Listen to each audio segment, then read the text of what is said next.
Исәнмесез, Яңа Гасыр каналында турдан-тур эфирда Татарстан хәбәрләре студиядә Илгиз Шәкуров иң элек бүгенге яңалыклар турында кыскача. Кабатланмас тавыш иясе арабыздан китте. Таңнарда нигәсен, һәр вакыт ямансың. Мәскәүдә легендар җырчы Ринат Ибрахимовны соңгы юлга озаттылар. Аның турында истәлекләрне Билназ Сәйфетдинова барлады.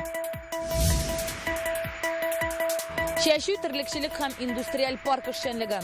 Это у нас для насосов, что-то? Это для погруженных нефтяных насосов, рабочие органы. Нефтяной газ выпускает.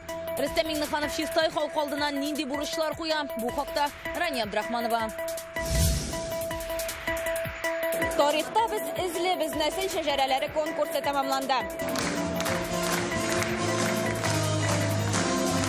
Татарстанда яшәүчеләр үз нәсел тарихын ничек саклый?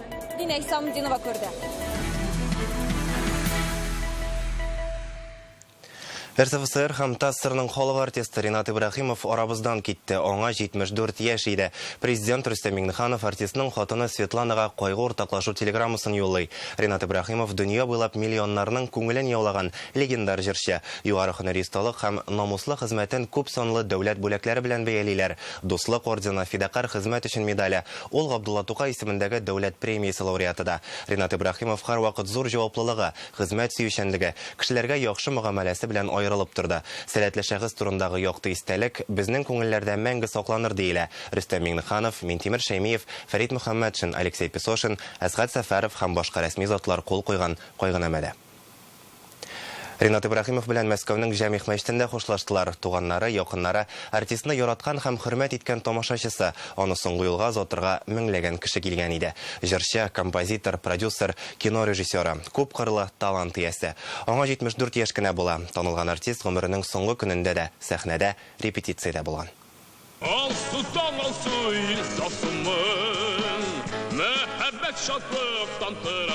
Көр тавышлы, мәхәббәт гәүдәле, кабатланмас бәрхет баритон тавыш иясе диләр аның турында. Казан консерваториясын тәмамлап, Ринат Ибрахимов иҗат юлын Муса Җәлил исемендәге опера һәм балет театрында башлый. Төп партияләрне башкарган җырчы республика, ил, дөнья күләмендә тиз таныла.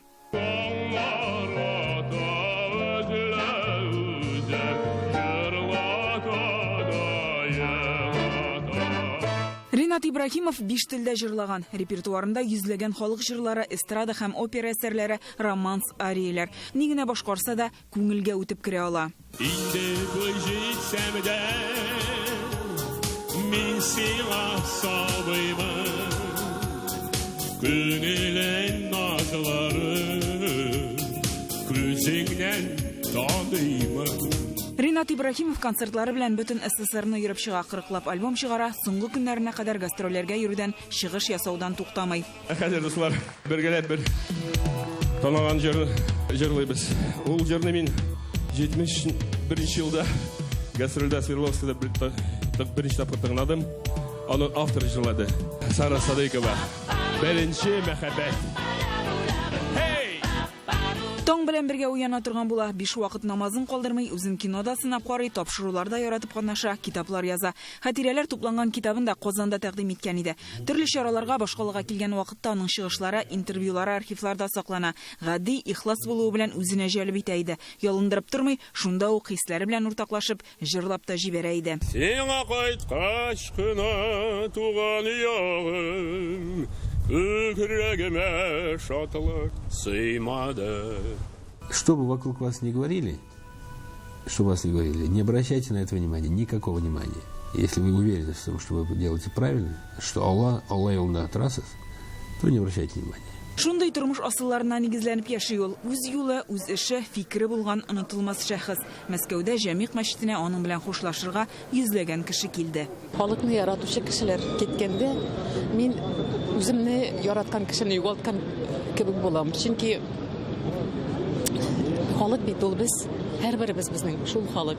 Һәм Ринат Исламович без халыкны бик ярата иде. Бик дөрес яшәргә тырыша торган, бик иманлы кеше иде. Без бүген елыйбыз. Шундый кеше безне китте. Без яшән белгәндек, аны белән бергә эшләдек. Ленин комсомолда лауреат булган иде.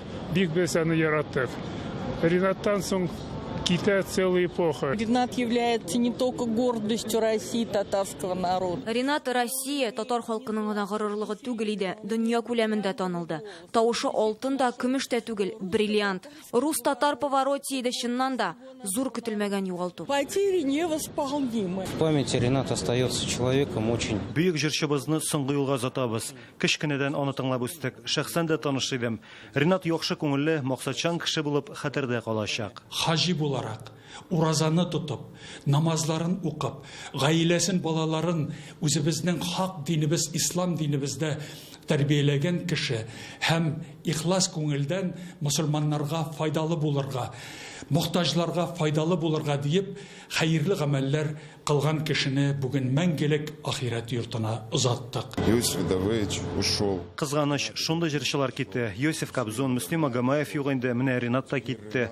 Андый җырчылар тагын булырмы икән? Ул гомернең соңгы көнендә дә үләренә берничә сәгать кала да сәхнәдә була. Муса Җәлил шигыренә язылган Юллар балладысын кабатлый. Анда җитәр инде озак кунак булдым. Хәзер кире өйгә илтегез дигән юллар бар.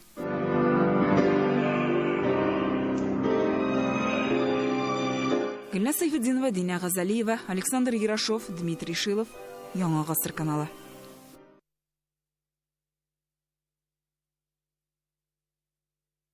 Бүген Рөстәм Миңнеханов эшлекле сәфәр белән Чистай районында иде. Татарстан президенты монда язгы кыр эшләре барышы белән танышты. Бирдә инде 68% мәйданнар чәчелгән. Шулай ук президентка терлекчелек тармагындагы һәм икътисадтагы үзгәрешләрне күрсәттеләр.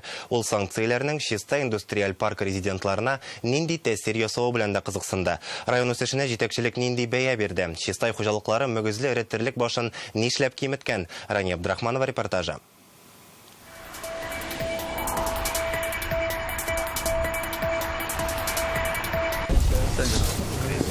Чистай иң зур сөрүлек җирләре булган районнарның берсе. 110 мең гектарның 76 меңенә язын чәчәләр.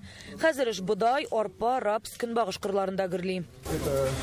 Редька пшеничная, лен. Орлык җитәрлек шитил техникасына запас частьләр санкцияләргә кадәр үк алынган булган ашлама һәм химия белән саклау чараларына кытлык юк диләр. Былтыргы кырылык һәм язын яшелчәгә булган ихтыяҗны исәпкә алып, Чистай районында быел беренче тапкыр күпләп бәрәңге утыртып карарга булганнар. Ул 200 гектар мәйданны биләячәк, бәрәңгенең иртә өлгерә торган 3 төрле сорты сайланган. 30% шуңаскыда. Монысы районның агроэл хуҗалыгы, әлеге терлекчелек комплексы былтыр төзелгән. 4 ферманың һәрберсе 1000 баш сыерга исәпләнгән. Монда 100 кеше эшли. Сетне Чистай мул заводына тапшырабыз. Анда бәяләре сетнең качествосыннан тора. Безнең сетнең сыйфаты начар дип әйтмәс идем, бик әйбәт. Эчтә 8-4-2 жирность. Быел районда мөгезле эретерлекнең баш саны 35%ка кимегән. Бу бик зур сан. Хәзер алар 8000 тирәсе. Моңа республика җитәкчелеге аерым игътибар итте. В этом году произошло снижение. Быел мөгезле эретерлекнең баш саны кимеде. Инвесторлар лейкоз белән авыручы терлекне юк иттеләр. Терлекләрнең баш санын арттыру өчен юл картасы төзелде. Аңа нигезләнеп сәламәт сыерлар алыначак. Аларны ашатуга аерым игътибар бирелә. Шул исәптән сөт һәм ит продукциясе сыйфаты яхшырачак һәм күләме дә артачак. К концу года у них есть определенные обещанные планы поголовье увеличить, привести в соответствие по технологическим регламентам фермы. И на следующий год также дополнительно поголовье заполнить. Но 600 голов пока они обещают по всем требованиям коров восстановить. А лаберса будем ежеквартально отслеживать. Шушында ук Рөстәм Миңнеханов хуҗалык җитәкчеләре авыл җирлеге башлыклары белән аралашты. Берәүләрне авылда кадрлар кытлыгы борчый, икенчеләрне авыл хуҗалыгы программалары кызыксындыра. Президент куелган һәр мәсьәләне контрольгә алырга, хәл итәргә ышандырды. Ике конкурстан төшеп калдык, өченчесе буламы? 30%. Качан була? Нигә? 21 еллык бу да? 19 акчасына күчердек, 20-дә алдык. Документ 22. Документ 22 булса, менә акчасы булса, без 3-нче кварталда объявляйтабыз. Монысы Чистай индустриаль паркы. Анда 13 резидент эшли. Рөстәм Миңнехановка аяк киемнәре фабрикасын күрсәтәләр. Ул 4 төрле махсус аяк киеме җитештерүче бердән-бер предприятие. Аена 70 мең пар товар җитештерелә. Мин монда 4 ай гына эшлим. Хәзерге вакытта бутикның сапагин бутигын дигән. Гомумән индустриаль паркта төрле юнәлештәге товарлар җитештерелә. Юл хуҗалыгы, медицина тармагы, авыл хуҗалыгы техникасы өчен. Менә монда Рөстәм Миңнехановка КАМАЗ заводы белән хезмәттәшлектә әзерләнгән мобиль флюорография комплексы индексін тәкъдим иттеләр. У нас 112 тысяч населенных пунктов. Россиядәге 112 мең торак пунктта медицина пункты юк. Моны иң ерак авылларда да файдаланып була. Ясалма интеллект рентген ясауга ук белгечләр фикерен белергә мөмкинлек бирә. Сельских районов. Резидентлар жир участогын аукционсыз гына алырга мөмкин. Безнең илгә карата санкциялар кертелгәннән соң дәүләт ярдәменнән файдаланганнар. Безнең кайбер резидентлар үзләренең заявкаларын бирделәр. 0% белән теге акча теге алырга инде. Һәм туктап та тормады. Ничәтим наоборот тагы да киңәйде һәм кайсы берләре үзләрен киңәйтәләр. Иҗтимагый икътисади күрсәткечләр буенча Чистай 2 ел элек Татарстан районнары арасында 32нчы урында булган. Былтыр 3 позициягә күтәрелеп, хәзер 29нчы урынны били. Чистай районыннан Рания Абдрахманова, Ленар Хуҗахметов, Яңа гасыр каналы. Рөстәм Миңнеханов Чистайның тарихи үзәгендә дә булды. Ул төзекләндерелергә тиешле берничә мәдәни мирас объекты белән танышты. Кече тарихи шәһәрләрне торгызу программасына Чистайдагы 16 бина кертелгән. Карл Маркс урамындагы 5 объектны регенерация көтә. Фасады, түшәме, нигезе һәм тәрәзәләре яңартылачак. Калган 11 бина тулысынча төзекләндерелергә тиеш. Чистай җитәкчелеге шәһәрнең тарихи үзәген тикшереп, 19 гасырның мәдәни катламы шикләрен төгәл билгеләргә җыена. Рөстәм Миңнеханов моны хуплады. Тагын 70ләп бинаның саклау зонасы эшләнәчәк. Тарихи мәчет агачтан төзелгән, 2 елдан артык, үз вакытында, эшләү вакытында бер дә ишеген япмаган. Советлар чагында бөтен мәчетләргә булып бетергән. Туктаусыз яуган яңгырлар әлбәттәге язгы кыр эшләренә җитди үзгәреш кертергә мөмкин. Алдан планлаштырылган кайбер культураларның чәчелмичә калуы бар. Бу хакта Эшлекле Дүшәмбе киңәшмәсендә район башлыгы Тимур Нугманов белдерде. Әлеге чәчү эшләре барлык мәйданнарның 60%-ында башкарылган, кырларны коткычларга каршы эшкәртү дә соңга калына. Быел Әлмәт районында 500 гектар мәйданда җитен үстереп карарга булганнар. Ул отышлы техник культура булып санала. Аннан май ясыйлар. Тик җәй салкын һәм яңгырлы килсә, җитеннең өлгермәүе бар ди район башлыгы. По техническим культурам. Бу техник культураны чәчкәндә һава торышының нинди булуын исәпкә алырга кирәк. Җәй салкын килсә, җитен тиешенчә өлгереп җитешмәскә мөмкин бит. Нәрсә планлаштырылган? Шуны чәчәбез дип эшләргә кирәкми хәзер. Һава торышы бу ел авыл хуҗалыгы эшләрендә шактый кыенлыклар тудыра. Шуны аңларга кирәк. Башка темаларга. Украинадагы махсус хәрби операциядә катнашкан Росгвардия хезмәткәрләренә дәүләт бүләкләре тапшырдылар. Хәрби бурычны үтәгәндә күрсәткән батырлык өчен 30 кеше, ватан алдындагы казанышлары өчен 2нче дәрәҗәдәге орден медальләренә, шулай ук Суворов һәм Жуков медальләренә ия булды. Дәүләт бүләкләрен Милли гвардиянең Идел буе округындагы гаскәрләре командующие Александр Порядин һәм Татарстан буенча баш федераль инспектор Виктор Демидов тапшырды. Офицеров и генералов Войск национальной гвардии. Росгвардияның офицерлары һәм генераллары куелган бурычларны үти. Милли гвардияның Идел буе округындагы хезмәткәрләренең хәрби осталык традицияларына тугры булуы куанычлы. Что личный состав Приволжского округа имеет хорошие наработанные традиции. Слова глубочайшего уважения. Сезгә олы хөрмәтемне җиткерәм. Сез күп милләтле ватаныбызның батыр сакчылары, үзегезгә куелган бурычны хәрби анттагыча үтисез. Отечество, людей мужественных, героических, выполнивших свой воинский долг в соответствии с присягой. Бүген Татарстанның кайбер районнарында боз яуды. Менә бу Сабадан килгән кадрлар. Бакчадагы үсентеләр, яфрак ярып килүче куаклар зыян күргән, урыны белән җирне аппак боз каплаган. Гомумән бу атнаның беренче яртысында Татарстанда яшенле яңгырлар көтелә. Синоптиклар хәбәр итүенчә, алдагы көннәрдә һава торышы тотрыксыз булачак. Көндез уртача һава торышы 10-15 градус җылы, төнлә +3, +8 генә булыр дип көтелә. Түбән Камадагы Эшлекле Дүшәмбе киңәшмәсендә янгын куркынычсызлыгы турында сөйләштеләр. Бу ел башыннан районда 130 тапкыр янгын чыккан. Ут эчендә 5 кеше һәлак була, 4 кешегә зыян килгән. Ут белән саксыз эш итү фаҗигаләргә китерә. Бер очракта мичтәге төтен юлының төзек булмавы сәбәпле ут күз чыккан. Үлүчеләрнең 3-се исерек булган. Исегезгә төшерәбез, республикада 25 апрельдән 15 майга кадәр янгынга каршы махсус режим игълан ителгән иде. Аның барышында Түбән Кама районы инспекторлары 34 урында корган үләнгә капкан утны күреп алып, аны сүндерә. Урманнарны саклау өчен 60 чакрым каналлар казыла.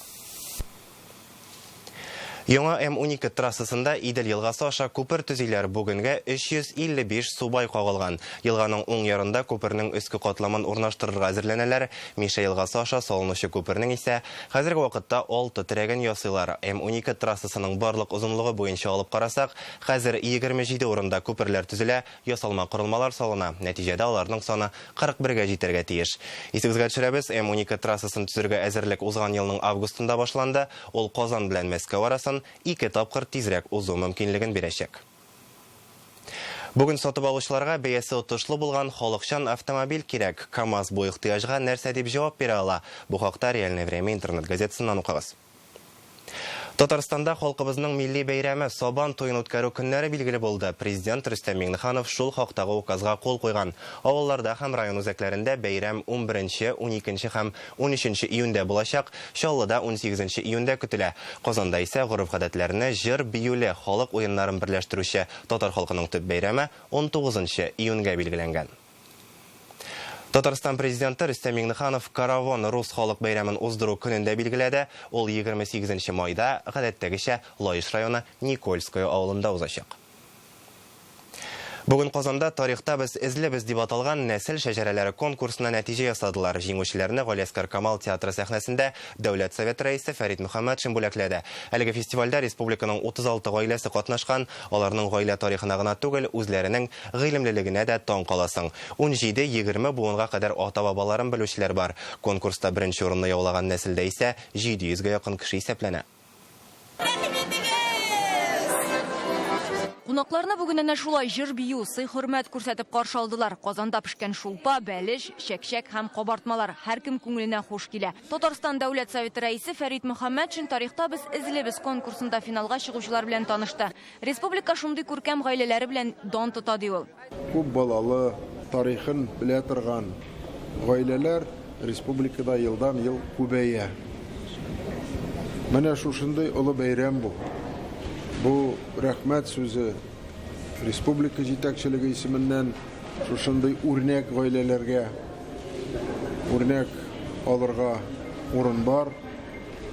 Матур иттереп киләчәктә дә гаиләдә тәрбия биреп, белем алып, эшкә урнашып, аннар үзе тәҗрибә җыеп, үз балаларына җиткерә торган эш.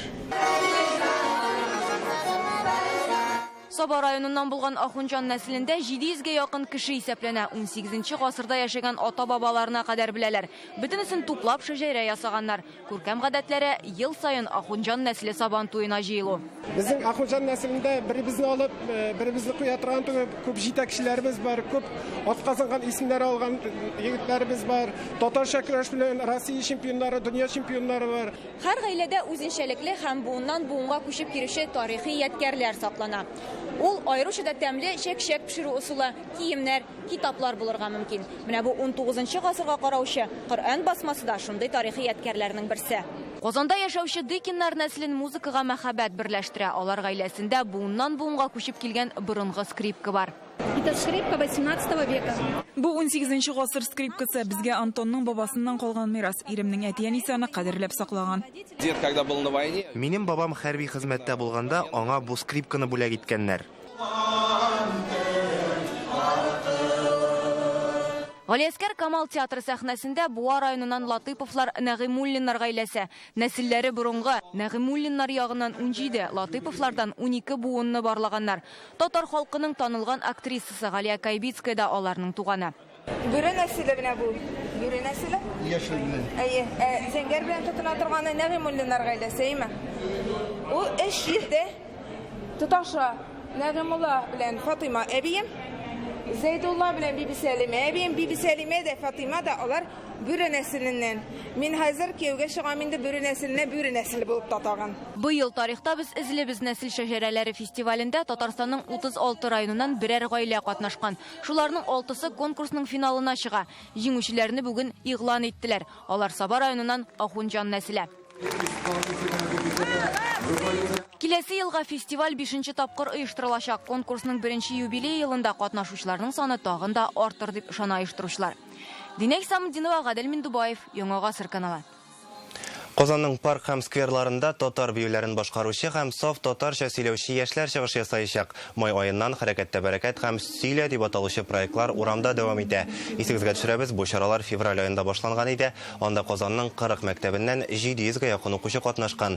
Бүген башкаланың 180-нче күп телдә белем бирүче гимназиясендә сәхнә телен иң камил белүчеләр һәм биючеләр чыгыш ясады. Әлеге проектлар Татарстан президенты каршындагы татар телен саклау һәм үстерү комиссиясе ярдәме белән тормышка ашырыла. Хәрәкәттә бәрәкәт проектында балалар татар биюләрен өйрәнгән. Сөйлә проекты нәфис сүз осталыгын үзләштерергә ярдәм итә. Балалар белән телевидение алып баручылары, театр артистлары шөгыльләнгән. Бер дә сәхнәгә чыгып карамаган балаларны кузгаттык. Алар башта аңламыйлар иде, нәрсә кирәк. Без аларны тел осталыгына өйрәттек. Тавышларны җиткерергә, сәхнәдән курыкмаска, үзләрен бик уверенный тотырга. Менә бу бит балалар өчен бик кирәкле әйбер. Без бит аларны кичкенәдән үк үзләрен тормышта ничек тотарга икән өйрәттек. Укытучылар өчен бу җиңел эш түгел, чөнки шәһәр укучылары тагында җиңелрәк эш түгел, чөнки безнең шәһәрләрдә бит күбрәк бөтен нәрсә русча барлыкла бит инде. Ул авыл мәктәпләре өчен җиңелрәктер, әмма ләкин шуның өчен шәһәр мәктәпләрендә укытучылар шундый зур эшне бару өчен без бик зур рәхмәтлебез бу комиссиясенә. 19 майдан 21-нә кадәр Qozonda Бүтән Россия татар дин әһелләре форумы узачак. Быел ул Идел буе Болгар дәүләтендә ислам динен рәсми кабул итүгә 1100 ел тулуны бәйрәм итүгә багышлана. Форумга 1100 дин әһеле чакырылган. Алар Россиянең 76 төбәгеннән киләчәк. Шулай ук 7 чит илдән дә кунаклар көтелә. Беларусь, Казакстан, Эстония, Төркия һәм башкалар. Узган еллардан аермалы буларак дин әһелләре форумда юнәлешләргә бүленеп эшләмәячәк. Быелгы корылтай күбесенчә тантаналы чаралардан гыйбарәт оештыручылар. 19 майда Qozon Экспода рәсми ачылыш һәм хәләл күргәзмә оештырылачак. 20 майда делегатлар тарихи вакыйгада Qozonның Җәмигъ мәчетенә нигез ташын салу тантанасында катнашачак. Соңрак опера һәм балет театрында Татарстан президенты катнашында пленар утырыш көтелә. 21 майда дин әһелләре һәм кунаклар Изге Болгар җыенына юл тотачак. Шунсы үзенчәлекле быел шулай ук Донбасстан, Луганск һәм Донецк халык республикаларынан безнең аерым делегацияларыбыз, мөфтиләре катнаша әлеге чараларда. Һәм барлык менә бу татар дин әһелләре ислам динен кабул итүнең 1100 еллыгына багышланган тантаналы чараларда делегат булып, катнашучылар булып, шәрәфле кунаклар булып катнашалар. Иң өлкән делегатыбызга килгәндә, ул Калининград өлкәсендәге безнең мөселманнарыбызның аксакалы булган Хаким ага Бектиев, ул 1925 елгы 97 яшендә була бит инде. Иң яшь делегатыбыз Пенза өлкәсеннән Камил хәзрәт Люсеев, аңа бу көннәрдә менә әле яңарак кына 20 яшь тулган. 5 яшьлек балаларда 90-ны узган әбиләр дә халык авыз иҗаты әсәрләрен башкарачак. 21 майда Изге Болгар җыенында Илаһи моң фестиваленең гала концерты уза. Анда катнашучылар мөнәҗәтләр, бәйет, эпос дастаннар белән чыгыш ясарга тиеш. Китапларны да көйгә салачаклар, татар мәкаме белән Коръән да укылачак. Мондый бәйге инде 6-нчы тапкыр уздырыла. Быел аның барышында 20 майда Qozonның Мәрҗани мәчетендә татар ислам мәдәниятендә көйләп уку серләре дигән темага фикер алышу да көтелә. Иман йорты янындагы мәйданчыкта бәйрәм оештырылачак. Илаһи моң конкурсы катнашучыларына бүләккә махсус җыентыклар бастырып чыгарачаклар. Аларда 21 мөнәҗәт һәм бәйет урын алган. Илаһи моң фестивале үтә башлагач, бөтен Татарстан гына түгел, бөтен Россия күләмендә безгә коллективлар кушылды. Балалар да, олы апалар, 15-шәр кеше, 10-ар кеше, 20-шәр кеше, шундый ансамбльләр. Һәм инде бүгенге көнгә ул тагы да үрчеп, тагы да үрчеде. Без бик шатбыз, халкыбызда бу традициялар әле исән. Аларның кадерен, кыйммәтен белүчеләр бар. Һәм инде без менә аларны барысында безнең бәйрәмебезгә җыябыз. Профессионаллар да бар арасында, үзешчәннәр дә бар. Бүгенге көн шундый яңалыклар алып килде. Безнең чыгарылышлардагы репортажларны һәм яңалыкларны телеканалның ВКонтактедагы сәхифәсендә һәм Telegram каналында, шулай ук Рутубтан карый аласыз. Табигатьтә шомырт шау-чәчәккә күмелгән май аенда гына була торган матурлык белән тапшыруны тәмамлыйбыз. Исән-имин булыйк.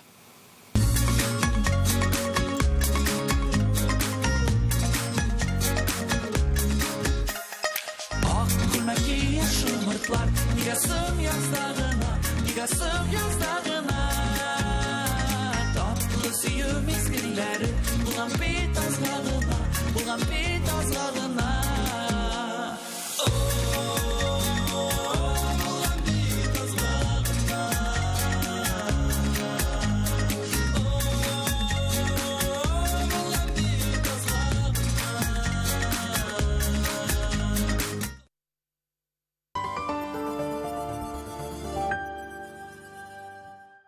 Яз сәлемі, назлы жырлардан, дәртлі биюләрдән төзелгән зур концерт. 17 май Шиләбе, 18 май Екатеринбург, 19 май Төмән шәһәрләрендә гастрольдә Резида Шәрәфиева, Рөстәм Закиров, Лейсән Махмутова, Рөстәм Асаев һәм Казан бию ансамбле башлана 19 сәгатьтә.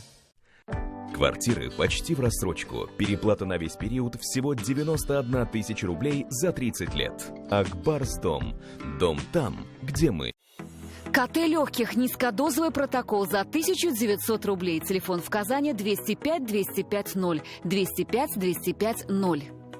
Приглашаем на юбилейную международную выставку-форум «Газ, нефть, технологии». 250 компаний отрасли, ведущие эксперты, обширная деловая программа. Ждем в городе Уфа с 24 по 27 мая в ВДНХ Экспо. Кайгырту ул күңелле мәшәкатьләр һәм сөенечле борчылулар кадерле кешеләр хакына. Алтын кертеме Акбарсбанкта 14%-ка кадәр. Кадерләп саклыйбыз.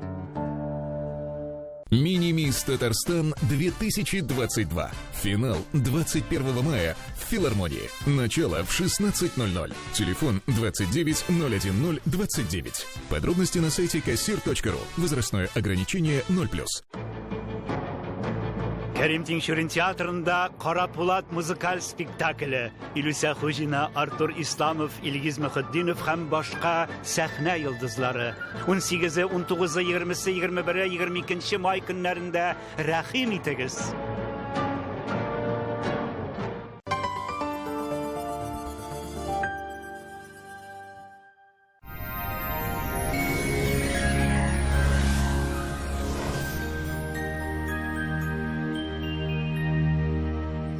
Исәнмесез, бу атнада һава торышы белән сезне мин Иркә таныштырам. Сүзне иганәчнең мәгълүматыннан башлыйбыз. Үзенчәлекле размерлар буенча кухня гарнитурасы яки шкаф-купе. Данил Мастер сезнең һәр теләгегезне исәпкә алачак. Май азагына кадәр үлчәргә килү бушлай 260-766 телефоны буенча язылыгыз. Җөмһүриятебездә һава торышы үзгәрә. Атмосфера фронтлары йогынтысында яңгыр явачак, температуралар түбәнәя.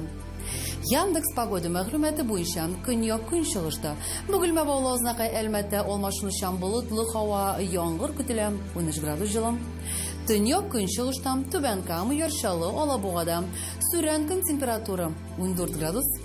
Төньяктан Актаныш, Әгерҗе, Менделеевскида яңгырлы 15 градуска кадәр җылыта. Төньяк көнбатыштан Арча, Кукмара, Балтачта явым-төшемнәре җылылык 13 градус. Көньяк көнбатыштан Болгарбай, Чүпрәлдә болытлы, яңгыр явачак, температура 12 градус. Чиста Нурлат Мамадышта болытлы, шулай ук яңгыр 11 градус җылы. Татарстан Республикасының техник инвентаризация бюросы акционерлык җәмгыяте үзенең 95 еллыгы уңаеннан бик зур бүләк уйнату оештыра. Бу елның 1 апреленнән алып 19 маена кадәр БТИ хезмәтеннән файдаланган һәр кеше бүләк уйнатуда катнаша ала. Бүләк уйнату 2020 елның 1 апреленнән 19 маена кадәр оештырыла.